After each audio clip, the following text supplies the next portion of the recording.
ನಮಸ್ಕಾರ, ನಾನು ಪಲ್ಲವಿ ಶಂಕರ್. ಇದು ಸ್ಕೂಪ್ ಕನ್ನಡ. ಒಂದು ಕಡೆ ತಮಿಳುನಾಡಿನಲ್ಲಿ ರಾಜಕೀಯ ಹಬ್ಬ ನಡೀತಾ ಇದೆ ಅಂದ್ರೂ ಕೂಡ ತಪ್ಪಾಗೋದಿಲ್ಲ. ಕಾರಣ ಯಾಕೆ ಅಂತ ಹೇಳ್ತೀನಿ. ಒಂದು ಕಡೆ ವಿಜಯ್ ಅವರು ಎಲ್ಲಾ ವಿರೋಧ ಪಕ್ಷಗಳನ್ನ ಎದುರಾಕೊಂಡು ಮುಖ್ಯಮಂತ್ರಿಯಾಗಿ ಅಧಿಕಾರವನ್ನ ವಹಿಸ್ಕೊಂಡಿದ್ದಾರೆ. ಸದ್ಯಕ್ಕೆ ಇವರಿಗೆ ಟಕ್ಕರ್ ಕೊಡಬೇಕು ಅಂತ ಹೇಳಿ ಅಣ್ಣಾಮಲೈ ಬಿಜೆಪಿಗೆ ರಾಜೀನಾಮೆಯನ್ನ ಕೊಟ್ಟು ಒಂದು ಹೊಸ ಪಕ್ಷವನ್ನ ಶುರು ಮಾಡಿದ್ದಾರೆ, ವಿ ದಿ ಲೀಡರ್ ಅಂತ ಹೇಳಿ.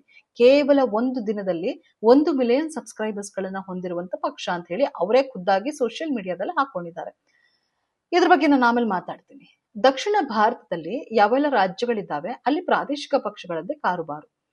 ಕೇರಳದಲ್ಲೂ ಕೂಡ ಎಡಪಕ್ಷ, ಹಾಗೆ ಕಾಂಗ್ರೆಸ್ ಮೈತ್ರಿ ಪಕ್ಷ ನೋಡ್ಬೋದು. ಆಂಧ್ರದಲ್ಲೂ ಕೂಡ ಅದರದೇ ಆದ ಪ್ರಾದೇಶಿಕ ಪಕ್ಷ ಇದೆ. ತೆಲಂಗಾಣದಲ್ಲೂ ಕೂಡ ಅದೇ ಪಕ್ಷ ಇದೆ. ಆದ್ರೆ ಈಗ ಸದ್ಯಕ್ಕೆ ಕಾಂಗ್ರೆಸ್ ಆಡಳಿತ ನಡೆಸ್ತಾ ಇದೆ. ಕರ್ನಾಟಕದ ವಿಚಾರ ಆಮೇಲೆ ಬರ್ತೀನಿ. ತಮಿಳುನಾಡಿನಲ್ಲಿ ಈ ರಾಜಕೀಯ ಚುನಾವಣೆ ಅಂದ್ರೇನೆ ಒಂದು ರೀತಿ ಹಬ್ಬ.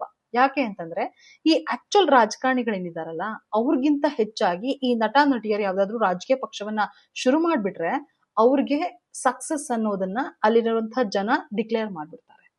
ಒಂದು ಕಡೆ ಕ್ಯಾಂಪೇನ್ ಅದು ಇದೆಲ್ಲ ಆಕ್ಚುಲ್ ಪ್ರಾಸೆಸ್ ಇರಬಹುದು, ಬಟ್ ಆದ್ರೆ ಅವ್ರು ಯಾವಾಗ ರಾಜಕೀಯ ಪಕ್ಷವನ್ನ ಶುರು ಮಾಡ್ತಾರೆ ಆಗ ಜನ ಅಲ್ಲಿ ಡಿಕ್ಲೇರ್ ಮಾಡ್ಬಿಡ್ತಾರೆ, ಇವರೇ ನಮ್ಮ ಮುಂದಿನ ಮುಖ್ಯಮಂತ್ರಿ, ಇವರೇ ನಮ್ಮ ಮುಂದಿನ ಶಾಸಕರು ಅಂತ ಹೇಳಿ. ಆ ರೀತಿಯಾದಂತಹ ಹಬ್ಬ ನಡೆಯುತ್ತೆ. ಇದು ಈಗಷ್ಟೇ ಅಲ್ಲ, ತಲತಲಾಂತರಗಳಿಂದ ನಡ್ಕೊಂಡು ಬಂದಿರೋದು. MGR ಇರ್ಬೋದು, ಜಯಲಲಿತಾ ಇರ್ಬೋದು, ಇವರೆಲ್ಲರನ್ನ ಕೂಡ ಅವರು ಸ್ಟಾರ್ ರೀತಿಯಾಗಿ ಮೆರೆಸ್ತಾರೆ.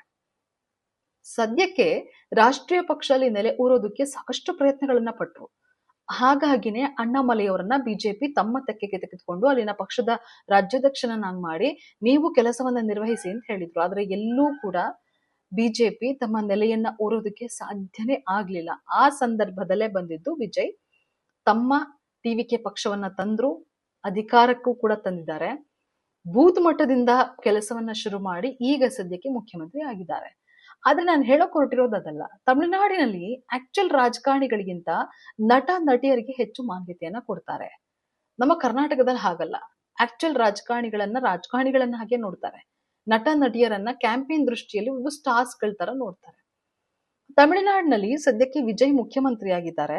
ಮತ್ತೊಂದು ಕಡೆ ಅಣ್ಣಾಮಲೈಯವರು ವಿಜಯ್ಗೆ ಟಕ್ಕರ್ ಕೊಡೋದಕ್ಕೆ ಈಗ ಒಂದು ಹೆಜ್ಜೆಯನ್ನು ಇಟ್ಟಿದ್ದಾರೆ, ಹೊಸ ಪಕ್ಷವನ್ನ ಕಟ್ಟಿದ್ದಾರೆ. ನನ್ನ ಪ್ರಶ್ನೆ ಇಷ್ಟೇ, ಒಂದು ದಿನದಲ್ಲಿ 1 ಮಿಲಿಯನ್ ಸಬ್ಸ್ಕ್ರೈಬರ್ಸ್ ಗಳನ್ನ ತೆಗೆದುಕೊಂಡು ವಿ ದ ಲೀಡರ್ ಅಂತ ಶುರು ಮಾಡಿರುವ ಅಣ್ಣಾಮಲೈ ಇಷ್ಟು ವರ್ಷಗಳ ಕಾಲ ಬಿಜೆಪಿಯಲ್ಲಿದ್ದು ಒಂದು ಕೆಲಸವನ್ನ ಮಾಡೋದಕ್ಕಾಗ್ಲಿಲ್ವಾ ಅಂತ ಹೇಳಿ, ಅಂದ್ರೆ ತಮ್ಮನ್ನ ತಾವು ರಾಷ್ಟ್ರೀಯ ಪಕ್ಷದಲ್ಲಿ ಕಟ್ ಹಾಕೊಂಡ್ರ ಅನ್ನುವಂತ ಒಂದಷ್ಟು ವಿಚಾರಗಳು. ವಿಜಯ್ಗೆ ಒಂದು ರೀತಿ ಸ್ಟಾರ್ಸ್ ಗಳ ಬೆಂಬಲ ಇದೆ. ಮತ್ತೊಂದು ಕಡೆ ಅವರನ್ನ ಸ್ಟಾರ್ ರೀತಿಯಾಗಿ ನೋಡುವಂತ ಜನರ ಬೆಂಬಲ ಹೆಚ್ಚಾಗಿದೆ. ಫ್ಯಾನ್ ಫಾಲೋವರ್ಸ್ ಗಳಿದ್ದಾರೆ. ಮತ್ತೊಂದು ಕಡೆ ಅಣ್ಣಾಮಲೈಯವರು ಒಂದು ಆಡಳಿತ ವೈಖರಿ ಇರ್ಬೋದು, ಅವರ ಮಾತಿನ ಶೈಲಿ ಇರ್ಬೋದು, ಅವರ ಖಡಕ್ ಸಂದೇಶಗಳಿರ್ಬೋದು, ಟಾಂಟ್ ಕೊಡುವಂತ ರೀತಿ ಇರ್ಬೋದು, ವಿರೋಧ ಪಕ್ಷದ ದೃಷ್ಟಿಯಲ್ಲಿ ನೋಡೋದಾದ್ರೆ ಒಂದು ರೀತಿ ಅವರು ಪ್ರಶ್ನೆಯನ್ನ ಎತ್ತುವಂತ ಕೆಲವೊಂದು ವಿಚಾರಗಳಿರ್ಬೋದು, ಎಲ್ಲವನ್ನ ಕೂಡ ಜನ ಗಮನಿಸ್ತಾ ಇದ್ದಾರೆ, ಅದನ್ನ ಇಷ್ಟಪಟ್ಟಿದ್ದಾರೆ. ಈಗ ಸದ್ಯಕ್ಕೆ ವಿಷಯ ಏನು ಅಂತಂದ್ರೆ ಅಣ್ಣಾಮಲೈಯವರು ವಿ ದ ಲೀಡರ್ ಅಂತ ಶುರು ಮಾಡಿದ್ದಾರೆ. ಆ ವಿ ದ ಲೀಡರ್ ಅನ್ನುವಂತ ವಿಚಾರವನ್ನ ಇಟ್ಕೊಂಡು ಸದ್ಯಕ್ಕೆ ವಿಜಯ್ ಅವರ ಹಾದಿಯಲ್ಲೇ ಅಣ್ಣಾಮಲೈ ಸಾಕ್ತಾ ಇದ್ದಾರೆ. ಬೂತ್ ಮಟ್ಟದಿಂದ ಶುರು ಮಾಡಿರುವಂತ ಅಣ್ಣಾಮಲೈಯವರು ಸೋಷಿಯಲ್ ಮೀಡಿಯಾದಲ್ಲಿ ಆಕ್ಟಿವ್ ಆಗಿದ್ದಾರೆ. ಬೂತ್ ಮಟ್ಟದಿಂದ ಏನೆಲ್ಲ ಕಾರ್ಯಕರ್ತರನ್ನ ಹೊರಹೊಮ್ಮಿಸ್ಬೇಕು, ಜನರನ್ನ ಹೇಗೆ ತನ್ನತ್ತ ಸೆಳಿಬೇಕು, ಬೂತ್ ಮಟ್ಟದಲ್ಲಿ ಏನೆಲ್ಲ ಪ್ರಾಬ್ಲಮ್ಸ್ ಗಳಿದ್ದಾವೆ, ಅಲ್ಲಿ ಹೇಗೆ ನೆಲೆಯೂರ್ಬೇಕು ಅನ್ನುವಂತ ನಿಟ್ಟಿನಲ್ಲಿ ಶುರು ಮಾಡಿ ಕನಿಷ್ಠ ಪಕ್ಷ 2031ಕ್ಕೆ ತಾನು ಸಿಎಂ ಅಭ್ಯರ್ಥಿ, ಸಿಎಂ ಆಗಿ ಹೊರಹೊಮ್ಮಬೇಕು ಅಂತ ಹೇಳಿ ಒಂದು ಹೆಜ್ಜೆಯನ್ನು ಇಟ್ಟಿದ್ದಾರೆ. ಇದು ಕೇವಲ ವಿಜಯ್ಗೆ ಕೊಡುವಂತ ಟಕ್ಕರ್ ಅಲ್ಲ, ಬಿಜೆಪಿಗೂ ಕೂಡ ಒಂದು ಸಂದೇಶವನ್ನ ರವಾನಿಸ್ಬೇಕು. ನೋಡಿ, ನಾವು ನಿಮ್ಮ ಪಕ್ಷದಲ್ಲಿದ್ದಾಗ ಈ ಕೆಲಸವನ್ನ ಮಾಡೋದಕ್ಕಾಗಿರ್ಲಿಲ್ಲ, ಹಾಗಾಗಿ ನಾನು ಒಂದು ವಿ ದ ಲೀಡರ್ ಅಂತ ಹೇಳಿ ಪಕ್ಷ ಶುರು ಮಾಡಿದ್ದೀನಿ, ತಮಿಳುನಾಡಿನಲ್ಲಿ ನಾನು ನೆಲೆ ಊರ್ತಾ ಇದ್ದೀನಿ ಅಂತ ಹೇಳಿ ಒಂದು ಸಂದೇಶವನ್ನ ಕೊಡುವಂತ ದೊಡ್ಡ ಮಟ್ಟದ ಅನಿವಾರ್ಯತೆ ಈಗ ಅಣ್ಣಾಮಲೈ ಅವ್ರಿಗಿದೆ. ಹೀಗಾಗಿ ತಾವು ಶುರು ಮಾಡಿರುವಂತ ಪಕ್ಷದ ವಿಚಾರವಾಗಿ ಸ್ಕ್ರಾಚ್ ಲೆವೆಲ್ ಇಂದ ಅಣ್ಣಾಮಲೈ ಶುರು ಮಾಡ್ತಾ ಇದ್ದಾರೆ. ತಮಿಳುನಾಡಿನಲ್ಲಿ ಇದ್ದಂತ ರಾಜಕೀಯ ಈಗಲ್ಲ, ಈ ಹಿಂದೆಯೂ ಕೂಡ ಸಾಕಷ್ಟು ರೀತಿಯಾದಂತಹ ಹಬ್ಬವಾಗಿ ಪರಿಣಾಮಗೊಳ್ಳುತ್ತೆ.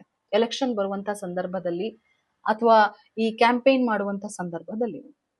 ಆದ್ರೆ ಇದು ಕರ್ನಾಟಕದಲ್ಲಿ ಯಾಕೆ ಸಿಗೋದಿಲ್ಲ ಅಂತಂದ್ರೆ ಇಲ್ಲಿರುವಂತಹ ಪ್ರಾದೇಶಿಕ ಪಕ್ಷ ಸ್ಟ್ರಾಂಗ್ ಆಗಿಲ್ಲ. ನಾನು ಆಲ್ರೆಡಿ ಹೇಳಿದೆ, ದಕ್ಷಿಣ ಭಾರತದಲ್ಲಿ ಯಾವೆಲ್ಲ ರಾಜ್ಯಗಳಿದ್ದಾವೆ ಅಲ್ಲಿ ಪ್ರಾದೇಶಿಕ ಪಕ್ಷದೇ ಕಾರುಬಾರು ಅಂತ ಹೇಳಿ, ಎಕ್ಸೆಪ್ಟ್ ಕರ್ನಾಟಕ. ಕರ್ನಾಟಕದಲ್ಲಿ ಪ್ರಾದೇಶಿಕ ಪಕ್ಷ ಸ್ಟ್ರಾಂಗ್ ಇಲ್ಲ. ಕುಮಾರಸ್ವಾಮಿ ಅವರದ JDS ಪಕ್ಷ ಎಲ್ಲರ ಹತ್ರ ಕೂಡ ಮೈತ್ರಿಯನ್ನ ಮಾಡ್ಕೊಳ್ತಾ ಹೋಗುತ್ತೆ. ಒಂದಷ್ಟು ಸೀಟ್ಸ್ ಗಳನ್ನಷ್ಟೇ ತೆಗೆದುಕೊಳ್ತಾರೆ. ಹಾಗಾಗಿ ರಾಷ್ಟ್ರೀಯ ಪಕ್ಷಗಳಿಗಷ್ಟೇ ಇಲ್ಲಿ ಮಾನ್ಯತೆ. ಅದರಲ್ಲೂ ಕೆಲವೊಮ್ಮೆ ಬಿಜೆಪಿ ಬರುತ್ತೆ, ಕೆಲವೊಮ್ಮೆ ಕಾಂಗ್ರೆಸ್ ಬರುತ್ತೆ. ಆಗಿನ ಸಿಚುಯೇಷನ್ಸ್ ಗಳಿಗೆ ಯಾರು ಮುನ್ನೆಲೆ ಇರ್ತಾರೆ ಅವ್ರಿಗೆ ವೋಟ್ ಮಾಡುವಂತ ಚಾನ್ಸಸ್ ಇದೆ. ಪ್ರಿಡಿಕ್ಟ್ ಮಾಡೋದಕ್ಕೆ ಆಗುದಿಲ್ಲ ಕರ್ನಾಟಕದಲ್ಲಿರುವಂತ ಜನರನ್ನ. ಆದ್ರೆ ಪ್ರಾದೇಶಿಕ ಪಕ್ಷ ಬಂದ್ರೆ ಗೆಲ್ಲಲ್ಲ ಅಂತ ಏನಲ್ಲ. ಈಗ ಸದ್ಯಕ್ಕೆ ಉಪೇಂದ್ರ ಅವರು ಶುರು ಮಾಡಿರುವಂತ ಪ್ರಜಾಕೀಯ ಪಕ್ಷ ಏನಿದೆ ಅದು ಕೂಡ ಗೆಲ್ಲುವಂತ ಚಾನ್ಸಸ್ ಇದ್ದು, ಅದರ ಫೀಲ್ಡ್ ವರ್ಕ್ ಸರಿ ಇಲ್ವೋ ಅಥವಾ ಉಪೇಂದ್ರ ಅವರ ಮೆಂಟಾಲಿಟಿ ಬೇರೆ ವರ್ಲ್ಡ್ ವೈಡ್ ಆಗಿದೆಯೋ ಏನೋ ಗೊತ್ತಿಲ್ಲ, ಬಟ್ ಅದ್ರ ಸಕ್ಸಸ್ ಆಗ್ಲಿಲ್ಲ. ಪ್ರಾದೇಶಿಕ ಪಕ್ಷ ಗೆಲ್ಲುವಂತ ಚಾನ್ಸಸ್ ಯಾವಾಗ ಅಂತಂದ್ರೆ ತಮ್ಮನ್ನ ತಾವು ಇನ್ನೊಬ್ಬರೊಟ್ಟಿಗೆ ಮೈತ್ರಿಯನ್ನ ಮಾಡ್ಕೊಳ್ದೆ ಸರಿಯಾದ ರೀತಿಯಾಗಿ ಕೆಲಸವನ್ನ ಮಾಡಿದ್ರೆ ಡೆಫಿನೆಟ್ಲಿ ಪ್ರಾದೇಶಿಕ ಪಕ್ಷ ಕರ್ನಾಟಕದಲ್ಲೂ ಕೂಡ ನೆಲೆ ಊರುತ್ತೆ. ಅದನ್ನ ಅರ್ಥ ಮಾಡ್ಕೊಂಡು ಕರ್ನಾಟಕದಲ್ಲೂ ಪ್ರಾದೇಶಿಕ ಪಕ್ಷಕ್ಕೆ ಜನ ಮನ್ನಣೆಯನ್ನ ಕೊಡ್ತಾರೆ. ಸದ್ಯಕ್ಕೆ ಕರ್ನಾಟಕದಲ್ಲಿ ರಾಜಕಾರಣಿಗಳನ್ನಾಗೆ ನೋಡ್ತಾರೆ. ಈ ಸ್ಟಾರ್ಸ್ ಗಳನ್ನ ಕ್ಯಾಂಪೇನ್ ಬಂದಂತ ಟೈಮ್ ನಲ್ಲಿ ಇವರೊಬ್ರು ಸ್ಟಾರ್ಸ್, ಇವ್ರು ಕ್ಯಾಂಪೇನ್ ಮಾಡ್ತಾ ಇದ್ದಾರೆ, ಇಂಥ ಅಭ್ಯರ್ಥಿಗೆ ಕ್ಯಾಂಪೇನ್ ಮಾಡ್ತಾ ಇದ್ದಾರೆ, ಅಂತ ಅಭ್ಯರ್ಥಿಯನ್ನ ಗೆಲ್ಲಿಸ್ಬೇಕು ಅನ್ನೋದಷ್ಟೇ ಕರ್ನಾಟಕದ ಜನರ ಮೈಂಡ್ ಸೆಟ್ ಇರುವುದು. ಆದ್ರೆ ತಮಿಳುನಾಡಿನಲ್ಲಿ ಹಾಗಲ್ಲ. ಅಲ್ಲಿ ಸ್ಟಾರ್ಸ್ ಗಳನ್ನ ಕೂಡ ರಾಜಕಾರಣಿಗಳನ್ನಾಗಿ ಮಾಡ್ತಾರೆ, ರಾಜಕಾರಣಿಗಳನ್ನ ಸ್ಟಾರ್ಸ್ ಆಗಿ ಮಾಡುವಂತ ಚಾನ್ಸಸ್ ಇದೆ. ಅಲ್ಲಿನ ಜನರ ಮೈಂಡ್ ಸೆಟ್ ಹೇಗಿದೆ ಅಂತಂದ್ರೆ, ಈ ಸ್ಟಾರ್ಸ್ ಗಳ ಸಿನಿಮಾ ಬಂದ್ರೆ ನಾವು ಯಾವ ರೀತಿ ಹಬ್ಬವನ್ನ ನೋಡ್ತೀವಲ್ಲ, ಆ ರೀತಿ ರಾಜಕಾರಣಿಗಳನ್ನ ನೋಡ್ತಾರೆ. ಸದ್ಯಕ್ಕೆ ಇದೆಲ್ಲವನ್ನ ಗಮನದಲ್ಲಿ ಇಟ್ಕೊಂಡಿರುವಂತಹ ಅಣ್ಣಾಮಲೈಯವರು ಯಾವ ರೀತಿ ಹೆಜ್ಜೆ ಇಡ್ತಾರೆ, ವಿಜಯರ್ಗೆ ಯಾವ ರೀತಿ ಟಕ್ಕರನ್ನ ಕೊಡ್ತಾರೆ, ವಿಜಯ್ ಅವರನ್ನ 2031ರಲ್ಲಿ ಯಾವ ರೀತಿ ಮಣಿಸ್ಬೇಕು ಅಂತ ಪ್ಲಾನ್ ಅನ್ನ ರಚಿಸ್ತಾರೆ, ಇದೆಲ್ಲದ್ರ ಬಗ್ಗೆ ನನಗಂತೂ ಸಿಕ್ಕಾಪಟ್ಟೆ ಕುತೂಹಲ ಇದೆ. ಅದರ ಜೊತೆಗೆ ಬಿಜೆಪಿಯಲ್ಲಿ ಮಾಡಕ್ಕಾಗದೇ ಇರುವಂತಹ ಕೆಲಸಗಳನ್ನ ವಿ ದ ಲೀಡರ್ ಮೂಲಕ ಅಣ್ಣಾಮಲೈ ಅವರು ಮಾಡ್ತಾರಾ ಅನ್ನುವಂತ ಪ್ರಶ್ನೆ ಕೂಡ ಇದೆ. ಇದನ್ನೆಲ್ಲ ಮುಂದಿನ ದಿನಗಳಲ್ಲಿ ನಾವು ಕೂಡ ನೋಡ್ಬೇಕಾಗತ್ತೆ. ನಮ್ಮ ಈ ಯೂಟ್ಯೂಬ್ ಚಾನೆಲ್ನ ಸಬ್ಸ್ಕ್ರೈಬ್ ಮಾಡೋದನ್ನ ಮರಿಬೇಡಿ. ಈ ರೀತಿಯ ಸಾಕಷ್ಟು ಕಂಟೆಂಟ್ಗಳನ್ನ ನಾನು ನಿಮಗೆ ಕೊಡ್ತಾ ಹೋಗ್ತೀನಿ. ಹಾಗೆ ಲೈಕ್ ಮಾಡಿ, ಶೇರ್ ಮಾಡಿ. Thank you so much.